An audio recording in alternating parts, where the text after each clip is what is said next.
மிகுந்த மன உளைச்சல்ல இருந்த அரசன் ஒருத்தன் நிம்மதிய தேடி வனவாசம் போயிட்டு வரலாம் கொஞ்ச காலம் அப்படின்னு முடிவெடுத்து தன்னுடைய நாட்டை விட்டு வெளியேறினான்.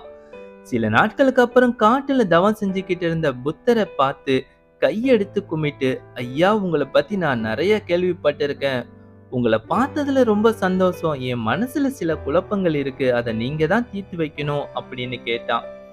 தவத்துல இருந்த புத்தர் கண்களை திறந்து, "உனக்கு என்ன வேணும் கேளு" அப்படின்னு சொன்னாங்க.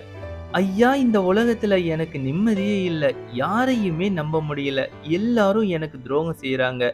என் நண்பர்களும், உறவினர்களும், இந்த நாட்டு மக்களும். அதனால என்னுடைய அரண்மனையில என்னால ஆட்சி செய்ய முடியல நிம்மதியா.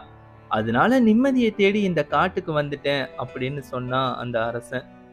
புத்தர் சிரிச்சுக்கிட்டே, "உனக்கு ஒரு கதை சொல்றேன் கேளு" அப்படின்னு சொன்னாரு.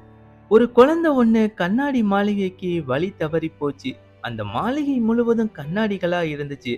அந்த குழந்தை தன்னுடைய உருவத்த கண்ணாடியில பார்த்து சந்தோஷப்பட்டு சிரிச்சுது. அந்த குழந்தை சிரிக்கும்போது கண்ணாடியில தெரிஞ்ச எல்லா குழந்தைகளும் சிரிச்சாங்க. அந்த குழந்தை விளையாடும்போது கண்ணாடியில தெரிஞ்ச எல்லா குழந்தைகளும் அந்த குழந்தையோட விளையாடுறா போல தெரிஞ்சுது. இத பார்த்து அந்த குழந்தை, உலகத்திலேயே இதுதான் ரொம்ப சந்தோஷமான இடம் அப்படின்னு தினமும் அந்த இடத்துக்கு வர ஆரம்பிச்சது.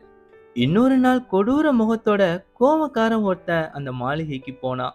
எங்க பார்த்தாலும் கொடூர முகத்தோட கோவக்கார மனிதர்கள் அவனை சுத்தி இருப்பதை பார்த்து, உலகத்திலேயே இதுதான் மோசமான இடம் அப்படின்னு நினைச்சான்.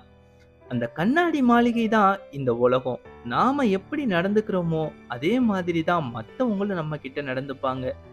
யாரு என்ன செஞ்சாலும் நீ அவங்க கிட்ட அன்பா நேர்மையா இரு. அதன் பிறகு அவங்களும் நீ எதிர்பார்க்கிற மாதிரி உன்கிட்ட நடந்துப்பாங்க அப்படின்னு சொன்னாரு புத்தர். இந்த கதை பிடிச்சிருந்தா லைக் பண்ணுங்க. இது போன்ற கதைகளை தொடர்ந்து கேட்க நம்ம சேனலை சப்ஸ்கிரைப் பண்ணுங்க. மேலும் உங்க கருத்துக்களை மறக்காம கமெண்ட் பண்ணுங்க.